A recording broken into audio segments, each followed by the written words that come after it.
Bonjour à tous. Bonjour.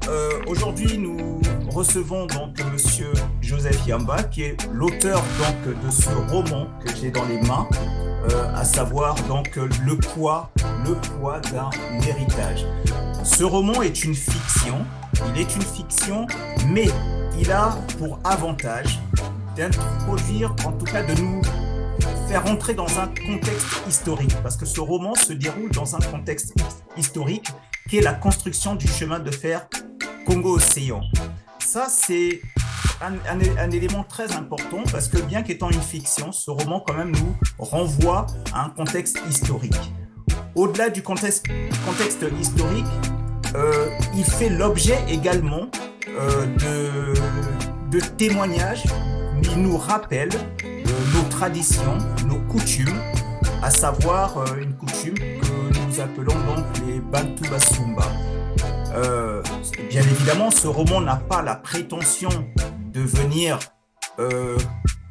clôturer ou alors préciser, donner du sens à cette coutume, cette tradition, mais il a au moins, parce qu'il y a un débat autour de cette tradition, mais ce roman a au moins l'avantage d'attirer notre attention sur une coutume, une tradition, et Dieu seul sait que nous avons tendance à oublier nos coutumes, nos traditions, nos valeurs.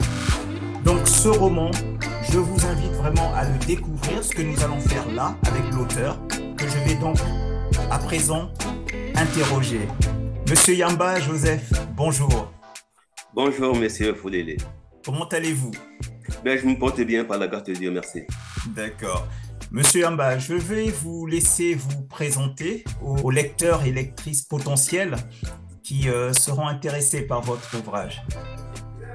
Merci, je m'appelle Yamba Joseph. Je réside en Kayi, une ville située au sud du Congo-Brazzaville. Je suis né le 5 février 1961 à Yidi, Bokosongo, dans le département de la Bouenza.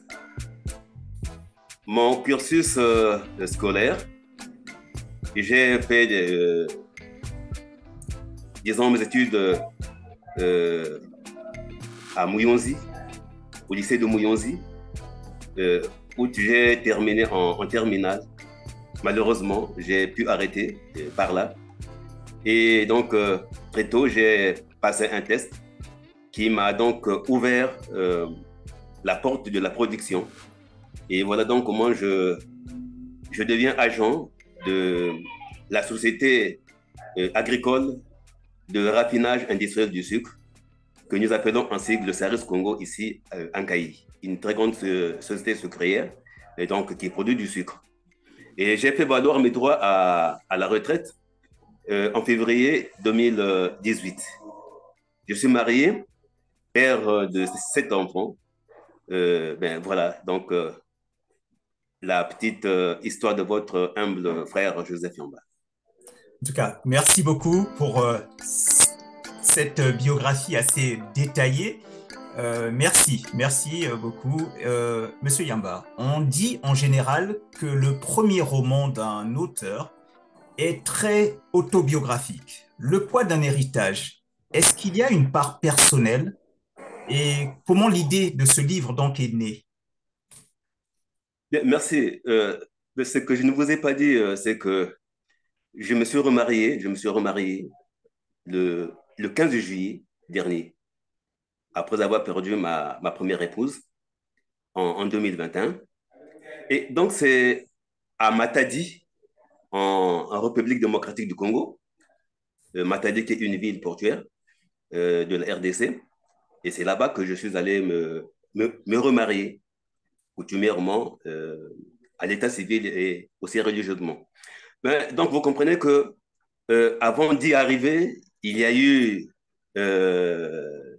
une période de préparation, donc des va-et-vient entre le Congo-Brazzaville, notamment Kayi et Matadi. C'est une très grande distance.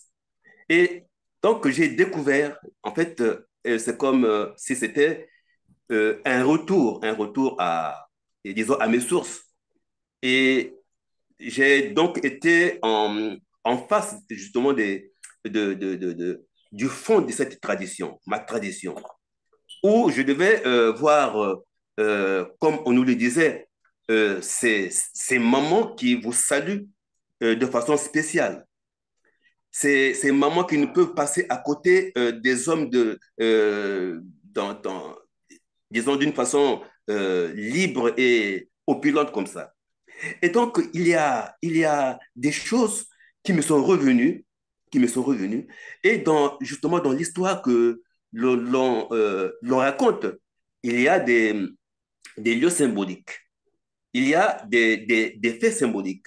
Je parlerai d'une rivière très comptée dans cette tradition, la rivière Louala.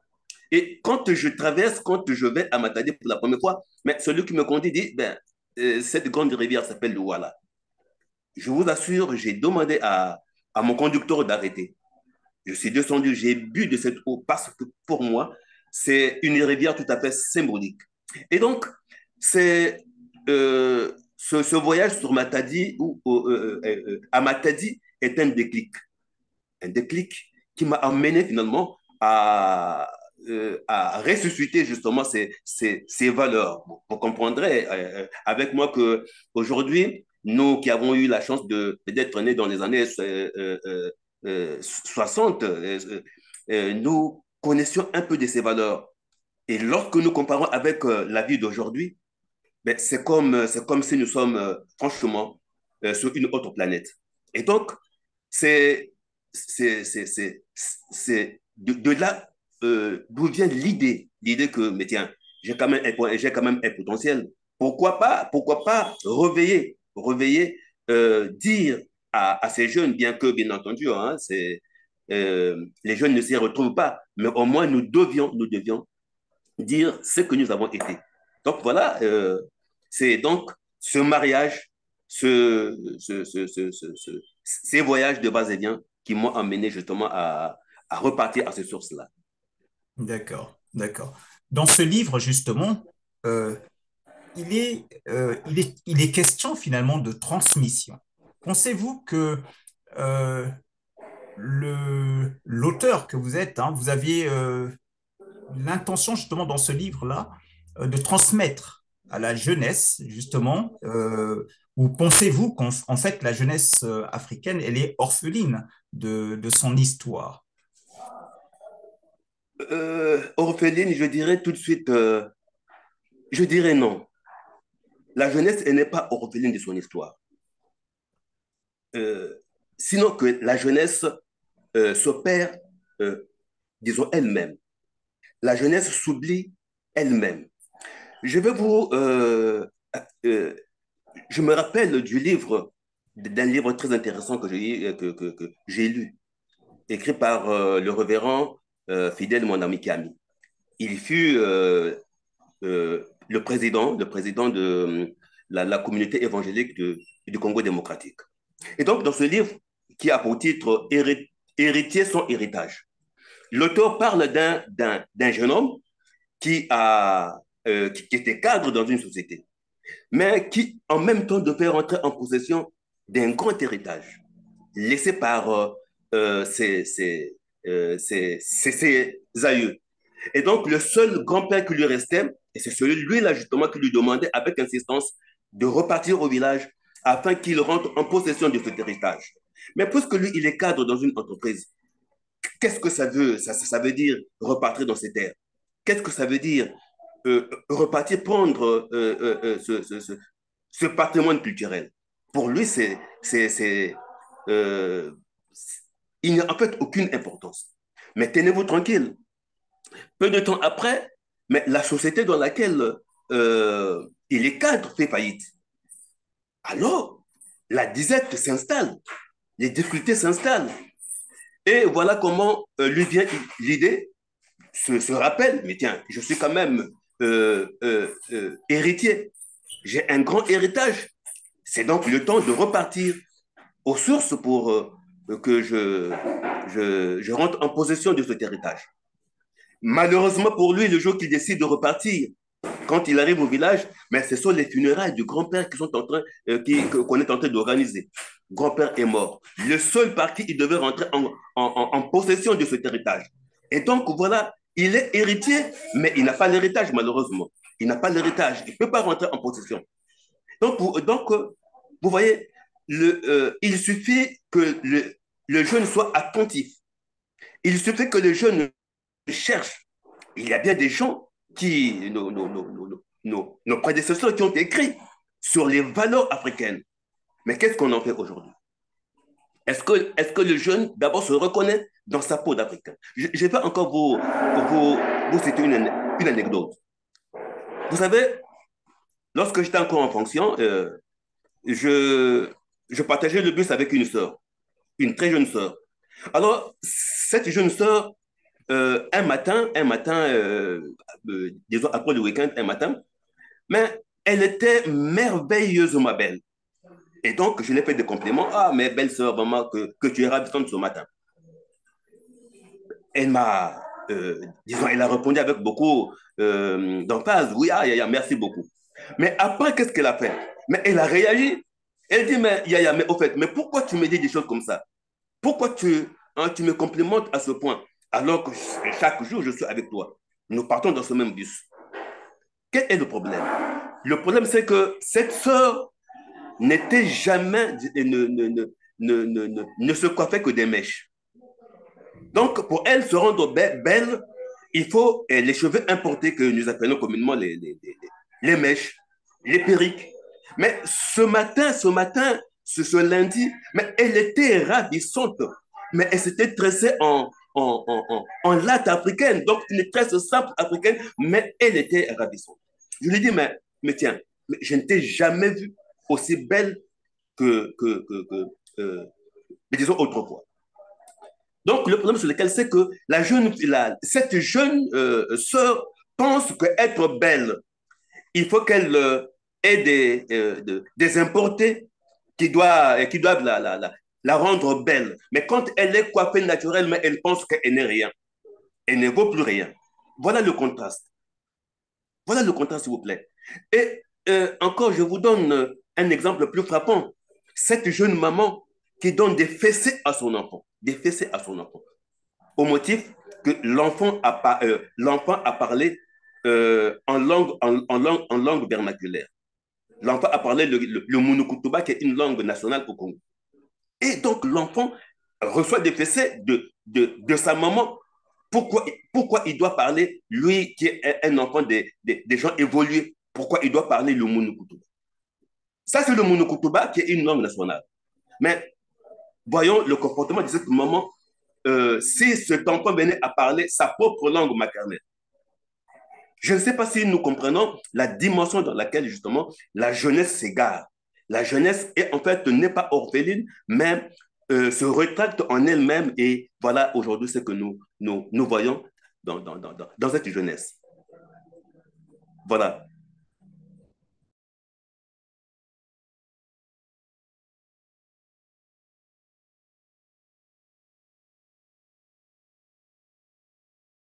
Ben, l'écrivain a un rôle très, très, très important. Vous savez, c'est comme quelqu'un euh, qui, qui a une mission. Et tant que cette mission n'est pas encore accomplie, cette personne se sent comme coupable. L'écrivain se doit justement de mettre à la disposition de ce qui le devait, mettre à la disposition les connaissances. Maintenant, s'il n'y a pas de répondant, ce n'est plus la faute de l'écrivain. L'écrivain se doit d'apporter les connaissances acquises pour justement les mettre, disons, les mettre à la disposition du public, à la disposition de ceux qui devaient normalement rentrer en possession de ces connaissances. Donc, nous avons aussi nous avons à recadrer les valeurs de notre histoire. Parce que il y a beaucoup d'ouvrages qui, malheureusement, lorsqu'on lit, entre la réalité, entre, euh, disons, le fond réel de notre histoire, il n'y a que on scamoute, euh, on, on dévie, on tord même le sens de notre histoire. Et donc, il faut un recadrage. Un recadrage. Et ceux qui sont les sachants, ceux qui s'adonnent justement à l'écriture, doivent aller aux sources, pas dire n'importe quoi, aller aux sources pour que quand c'est consigné dans des ouvrages, c'est quand même des supports sûrs pour garder, pour conserver, disons, ce patrimoine. Donc, l'écrivain a une place moment de choix. Ne pas écrire, c'est comme si volontiers on prend de l'eau et on jette sur, disons, ce qu'on sait, ce qu'on est capable d'apporter et pour n'en faire pas bénéficier aux autres. Donc voilà, l'écrivain en tant que tel a vraiment une place, a vraiment un grand travail à faire. Voilà. D'accord, merci. Merci. Alors, trois romanciers congolais. Hein, trois romanciers congolais. Henri Lopez, Emmanuel Dongala et Tati Loutard. Lequel des trois vous inspire le plus? Bon, allez, lequel de toi? Bon, euh, Henri Lopez avec son pleurer rire, c'est un roman assez interpellateur. Bon, mais Tati Loutard également, Jean-Baptiste Tati Loutard également, avec ses chroniques congolaises, hein, ses chroniques congolaises, ils ne peuvent passer au moins inaperçus. Et, bon, encore que dans les chroniques congolaises, hein, l'écrivain Tati Loutard est, pendant qu'il écrit, bien sûr, hein, il est dans sa peau d'homme d'État, hein, d'homme d'État, et si bien que quand on lit les chroniques congolaises, euh, on fait un peu d'indulgence hein, par rapport à ce qu'on sait de lui, un homme d'État qui écrit, mais ne peut pas disons, délier sa langue comme cela vraiment devait disons, être. Mais je l'ai vraiment aimé, j'ai aimé Tati Luta, Henri Lopez également. Voilà. D'accord. Parmi vos lectures, Monsieur Yamba, quels sont les auteurs qui vous ont le plus marqué? Bon, j'ai beaucoup lu Guy Descartes. Guy Descartes, Son d'Afrique. J'ai lu, comment est-ce qu'on l'appelle euh, le, ah, il y a Guy Descartes, il y a. Vous faites état des écrivains tout azimut ou bien vous Alors, situez. dans un premier temps, je parle des auteurs de la littérature africaine et pourquoi pas même congolaise en particulier. Donc, voilà, quels sont les auteurs qui vous ont le plus marqué? Et après, vous pourrez aussi me citer un auteur étranger, notamment, extra-africain. Bien, en tout cas, j'ai parlé de. Bon, nous avons. Mais tous ceux qui sont passés par euh, l'école, au collège, nous avons lu. Non, déjà à l'école primaire, nous avons lu Bernard Dadier, nous avons lu Camara Laïs, nous avons lu. Et maintenant au collège, nous avons lu, bien entendu, les Tati Loutard, nous avons lu les Henri Lopez. Je n'ai vraiment pas eu la chance de lire Dongala que vous venez de citer. Mhm. Nous avons les Jean Malonga. Hein, Jean Malonga, nous l'avons lu. Euh, en tout cas, c'est beaucoup de romans que nous avons lus. J'ai lu Jean-Jacques Rousseau. J'ai lu déjà Guy Descartes, je l'ai déjà cité. J'ai lu, il y a, j'ai oublié son nom, cet auteur-là, disons, qui a écrit La porteuse des pains. C'est un livre très intéressant qui m'a, disons, beaucoup inspiré, La porteuse des pains. C'est autant d'auteurs que j'ai lus, et il y a bien d'autres, il y a bien d'autres. Amadou Apateba, également je l'ai lu. Voilà. D'accord, très bien. Revenons maintenant au roman, donc le vôtre, qui fait l'objet de cet entretien. Monsieur Yamba, qu'est-ce que... euh, D'abord, je vais revenir encore sur la question que je vous posais. Euh, le personnage principal qui est Nzissi, cette jeune fille euh, que représente-t-elle pour vous? Qu'est-ce qu'elle représente, cette personne pour vous? Bien, bien, merci. D'abord, euh, tout ce qui sont pris comme personnages dans ces livres, ce sont des personnes, pour moi, qui ont marqué positivement le cours de leur existence. En tout cas, et pour moi, et pour leur environnement immédiat, en tout cas, c'est des gens qui ont vécu et qui ont marqué positivement le cours de leur histoire. Et donc, on parlerait de ce qu'ils ont été, hein, de leur sens social, de leur sens de responsabilité, de, de leur sens d'humanisme. En tout cas, ce n'est vraiment pas des personnes fictives que j'ai prises, que j'ai dû apprendre comme ça. C'est des personnes qui ont vécu. Et pour moi, ça a été une façon pour moi de les rendre hommage et les honorer. La petite Nzissi, l'héroïne, bien sûr. Nzissi, c'est euh, s'il vous plaît, chez nous, la déformation linguistique, justement, parle de Nzussi. Mais l'originalité, justement, c'est Nzissi. Et donc, Nzussi, c'est le nom qu'on donne aux jumeaux Nzussi.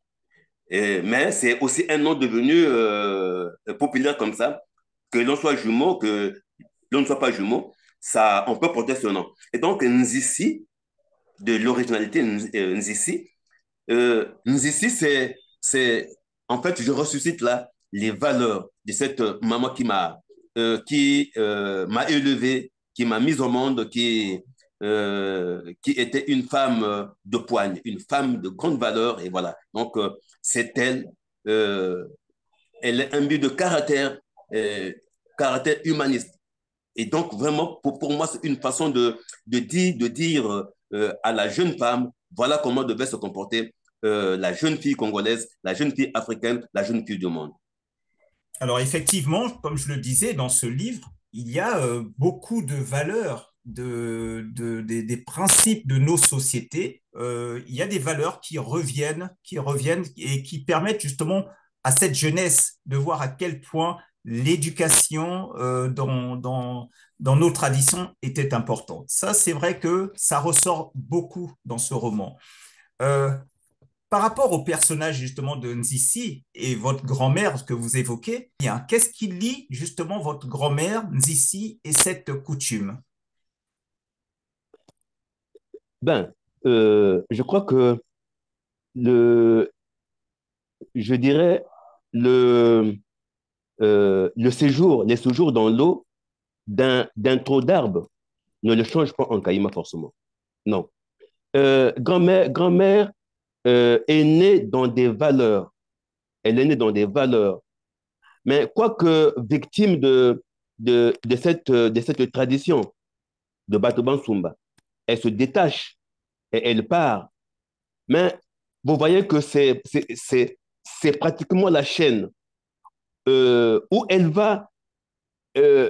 elle vit en fait, où elle grandit dans ces mêmes valeurs et qu'elle ne cache pas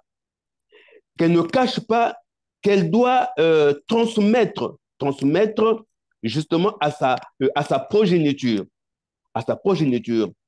Euh, donc, lorsque vous lisez le roman, j'évoque la rigueur de grand-mère, la rigueur de grand-mère dans l'éducation civique, dans les valeurs morales, les valeurs éthiques, et qui doivent justement accompagner Nzissi de là d'où elle part. Et dans son parcours, vous verrez que là-dedans, Nzissi sera même en face de deux cultures. Sa culture dans laquelle, la culture dans laquelle elle est née, et puis celle qui veut s'incorporer à elle. Parce que tenez-vous que Nzisi va passer un séjour chez les Mindélé. Alors, elle constate qu'il y a un contraste entre sa culture à elle, les valeurs dans lesquelles elle est née, et justement ce qui s'incorpore à elle. Et là-dedans, pour le montrer de façon saillante, j'ai parlé du rêve prémonitoire. Et dans ce rêve, justement, on pose la question en ici, as-tu déjà manqué de quelque chose depuis que tu marches? Sais-tu sais-tu quelle est la vraie liberté? C'est être soi-même, ne pas se dépraver, garder disons, sa personne ou sa personnalité comme telle. C'est cela le chemin de la liberté. Et donc, vous voyez que Nzisi, qui est la pauvre pas de façon voulue, mais qui doit passer par ce chemin et qui sont une transmutation par rapport à son comportement, par rapport à son éducation, mais doit se ressaisir, doit se rappeler que, tiens, je pars de quelque part, j'ai des valeurs, et quoi que cela me coûte, je dois les observer. Donc, il y a ce cordon ombilical, justement, qui ne se coupe pas entre grand-mère et Nzisi. Voilà. Bien, très bien. Vous avez parlé tout à l'heure des Mindélé, donc pour les auditeurs, les spectateurs qui ne connaissent pas notre langue, hein, Mindélé, c'est donc les Blancs. Et pourquoi donc les Européens? Parce que, euh, justement, comme je l'ai dit au départ, le contexte historique, c'est que ça se passe durant la construction du chemin de fer. Et donc, oui, il y a des Français, hein, notamment des Français qui sont sur ce territoire-là et elles les rencontrent. Donc, forcément, il y a cette rencontre avec ce monde-là de la part de Nzisi. Donc, ce livre, je dis au départ, j'ai parlé de fiction, mais c'est ça qui est riche dans ce livre-là, c'est que ça mêle une part de fiction, une part d'histoire, une part de réalité par rapport à nos traditions, nos coutumes. Donc, vraiment, je vous incite à lire ce livre, ne serait-ce que pour cette richesse que comporte justement ce roman. Monsieur Yamba, nous parlons de tradition, nous parlons de valeurs. Nous, au sein de Essibla, nous accordons une très grande importance, notamment à l'expression et la pensée africaine. Ce livre, bien évidemment, est écrit donc en langue, dans une expression, dans l'expression française, mais on a bien vu à travers cet échange-là que la pensée de ce livre est africaine, puisque les coutumes qui sont évoquées, les valeurs, les principes sont bien africains. Donc, partant de là, je vous demande, monsieur Yamba, vous avez écrit donc ce roman-là. Est-ce que vous envisageriez d'écrire également dans notre langue, c'est-à-dire que écrire un livre de pensée africaine, mais également d'expression africaine? C'est pas une chose facile que d'écrire dans nos langues, mais envisageriez-vous ce challenge? Ben, en tout cas, euh, je suis en voie d'écrire, hein, d'écrire disons, un autre livre. Un autre livre, vous savez que lorsqu'on a produit quelque chose et que ça a de répondant, ça donne également de la force. Et donc, je vous assure que euh, nous avons à repartir au terroir, à repartir à nos sources. Et là-dedans, nous avons autant de thématiques euh, à, à mettre à la place, disons, à la place publique. Et je crois que vous vous souviendrez que il y a déjà un livre qui est sorti, donc je suis, disons, co-auteur avec Jean, Jean-Claude Moussoki, Samuel Kidiba, et voilà. Euh, nous avons écrit ce livre, nous avons écrit ce livre euh, juste pour ressusciter ces valeurs-là, pour ressusciter vraiment ces valeurs-là. Et donc, euh, Maintenant, écrire en langue, j'avoue que c'est difficile. J'avoue que c'est difficile, mais ce n'est pas Bien impossible. évidemment. Tout Et, à fait. ce n'est pas impossible. Si nous avons souci justement de faire revivre nos cultures, je crois que nous devons aller dans ce sens-là. Nous devons vraiment aller dans ce sens. En De effet, cela. il vient de paraître donc aux éditions Escibla de l'inceste de Monsieur Moussoki et dont vous avez participé avec Monsieur Kidiba également à la rédaction. Tout à fait. D'accord. En tout cas, merci beaucoup, Monsieur Yamba, hein, de nous avoir apporté ces informations. Je vais vous inviter à vous prêter à un petit jeu. Je vais vous poser quelques questions et vous me répondrez de manière spontanée ce que vous évoquent ces mots ou alors ce à quoi je fais allusion. Si je vous disais justement, quel est pour vous, quel est le plus beau jour? Le plus beau jour, Oui, c'est le jour de ma naissance. très bien. Le plus grand obstacle? C'est le, le plus gros obstacle, c'est le jour où vraiment je ne peux apporter aucune solution devant le problème qui est posé à moi. La racine de tous les mots. Mots La, rac- M-A-U-X. la racine de tous les mots, c'est justement, si nous rentrons dans le fond, c'est l'argent et bien cette racine qui nous amène tous les mots possibles. La pire défaite? La pire défaite, c'est que quand on ne peut plus devant une difficulté, devant un problème, on, on n'a pas de solution et donc ça devient une défaite, disons, définitive. Qui sont pour vous les meilleurs enseignants, Monsieur Yamba? Les meilleurs enseignants, d'abord, nous avons la nature qui nous enseigne chaque jour, la nature, elle nous enseigne. Euh, bon, en tout cas, je parle de la nature, à la nature qui est vraiment l'enseignant potentiel. Voilà. Qu'est-ce qui rend heureux? Qu'est-ce qui rend heureux? C'est dont on trouve ce qui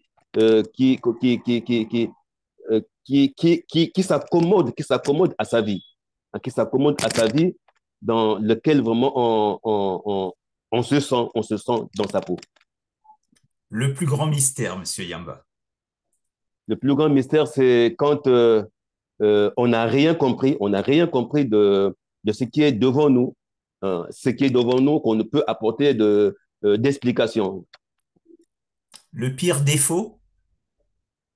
Le pire défaut, c'est, euh, disons, n'est pas être, euh, euh, n'est pas être, disons, utile pour les autres, utile pour les autres. Quand on ne l'est pas, alors là, on n'existe même pas. Alors, le sentiment le plus néfaste. Le sentiment le plus néfaste, c'est se, se vouloir lui-même. Se vouloir lui-même, penser qu'on est au-dessus de tout le monde. C'est vraiment un sentiment à rejeter, disons, à repousser. Le plus beau cadeau. Le plus beau cadeau que je dirais que la nature que nous a fait, c'est la vie. Mais la vie que nous avons, c'est vraiment le cadeau le plus précieux que nous avons, la vie. Vivre, c'est vraiment un cadeau. La force la plus puissante. La force la plus puissante, c'est lorsqu'on est capable d'accepter l'autre, lorsqu'on est capable de, de venir à apporter du secours à l'autre. Les personnes les plus nécessaires. Tout le monde est nécessaire. Hein. Tout le monde est nécessaire. Tout le monde peut apporter sa contribution dans la vie de l'autre. Tout le monde est nécessaire. Alors, on arrive presque à la fin. La plus belle chose dans la vie. La plus belle chose dans la vie, c'est le sourire. Le sourire. Il faut sourire. C'est, il n'y a pas de mieux qu'on peut se donner à l'autre. Le sourire. Et enfin, le meilleur refuge. Le meilleur refuge, euh, ben, c'est se confier à l'être suprême, tout simplement. D'accord. Toutes ces questions que je vous ai posées, Monsieur Yamba, qu'est-ce que ça vous évoque? Quelle est votre réaction, quelle serait votre réaction par rapport à toutes ces questions? Ben, ce sont des questions d'éveil. Ça, ça met la personne en éveil. Ça, disons que ça teste un peu le côté réactif, hein, le côté réactif de l'autre et de la personne. Est-ce que on y est encore? Est-ce qu'on peut apporter quelque chose, disons, à l'existence? Très bien. En tout cas, je vous remercie de vous être prêté à ce jeu. Et c'est aussi un moyen pour nous de permettre encore davantage aux futurs lecteurs aussi, à travers la découverte de l'auteur, de l'ouvrage que nous les invitons donc à découvrir. C'est encore une autre façon de mieux vous connaître ces questions. Monsieur Yamba, de manière générale, êtes-vous inquiet pour l'avenir de l'humanité? Inquiet, et je crois que au regard de tout ce qui se passe, au regard de la transmutation, au regard du changement climatique, au regard des, des pandémies, au regard des calamités, il y a lieu de s'inquiéter. Il y a lieu de s'inquiéter. En tout cas, ne pas s'inquiéter, euh, c'est comme si on n'est pas vraiment dans sa peau et que, on n'a vraiment pas le sens. Donc, il y a lieu vraiment de s'inquiéter sur l'avenir de l'humanité. D'accord. Alors, justement, face à cela, quels conseils pouvez-vous donner à notre jeunesse? Ben, la jeunesse, elle doit être à l'écoute de, des sachants, à l'écoute de ceux qui ont encore, disons, ce monopole, ou bien, je dirais, qui ont encore ce potentiel d'apporter quelque chose qui puisse les aider à, à recadrer leur vécu. En tout cas, la jeunesse aujourd'hui est beaucoup plus euh, en phase à écouter, à suivre, disons, des, des chemins, hein, des chemins qui, en fait, ne les aident pas à se forger un avenir à Dieu. Ils sont dans les réseaux sociaux qui, d'une vue générale, ne, euh, mais c'est pas mauvais parce qu'on épouse des bonnes choses. Mais beaucoup plus les jeunes ne profitent pas des bonnes choses, mais sont s'accrocher beaucoup plus sur des choses qui, en fait, les détruisent. Et ils sont moins attentifs à ceux qui pouvaient les aider à ce qu'ils soient vraiment une jeunesse porteuse d'espoir pour le monde. Et donc, cette jeunesse doit vraiment se ressaisir, être attentif, euh, regarder et s'accrocher à ce qui est bien, à ce qui est bien. Voilà comment ce que elle pourra se redonner vraiment de la valeur et apporter le nécessaire possible à la vie. D'accord. Merci infiniment. Monsieur Yamba, nous arrivons donc au terme de cette interview. Je vous remercie d'autant plus d'avoir répondu de manière ouverte aux questions que je vous ai posées, ce qui permet en tout cas aux futurs lecteurs qui vont donc vous découvrir euh, justement de mieux vous connaître et avoir davantage encore intérêt à découvrir votre livre. Je répète, je le rappelle, le poids d'un héritage avec pour héroïne Nzissi. Et comme je le dis, contexte historique, rappel des valeurs, des traditions et ce monde que la Zissi découvre, qui est un monde qu'elle ne connaît pas, qui est cette confrontation entre le monde de son enfance, de sa jeunesse, et ce monde nouveau qui est l'homme blanc et ses us et coutumes également. En tout cas, merci infiniment, Monsieur Yamba. Je vous laisse le dernier mot pour conclure. Ben, le dernier mot, c'est euh, d'abord vous remercier.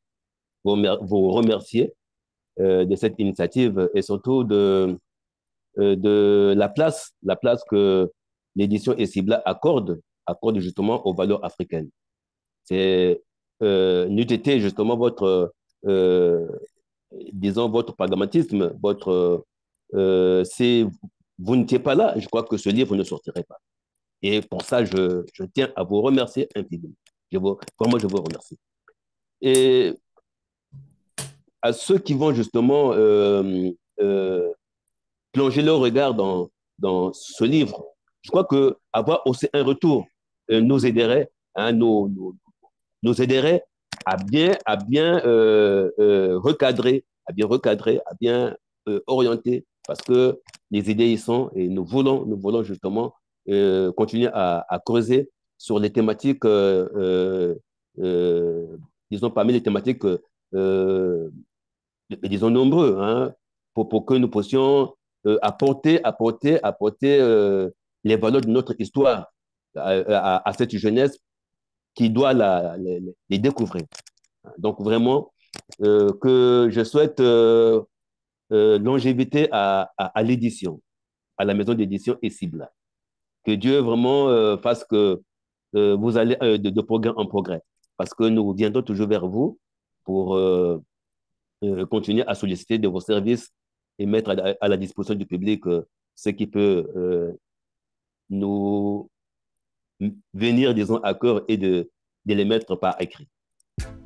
Merci infiniment et nous aussi, nous sommes très contents de vous avoir découvert, de découvrir votre personne, mais également donc votre production. Et vous avez dit justement que vous êtes en train de travailler sur un nouvel ouvrage et donc c'est avec plaisir que nous, à Essibla, nous vous accompagnerons pour en tout cas la mise en lumière de ce travail que vous effectuez. Monsieur Yamba, en tout cas, une fois de plus, je vous souhaite de bonne continuation dans les travaux que vous effectuez et je vous dis à très bientôt. Merci à vous et en tout cas, à vous aussi, très bonne journée et bien des choses. Merci. À très bientôt. Merci.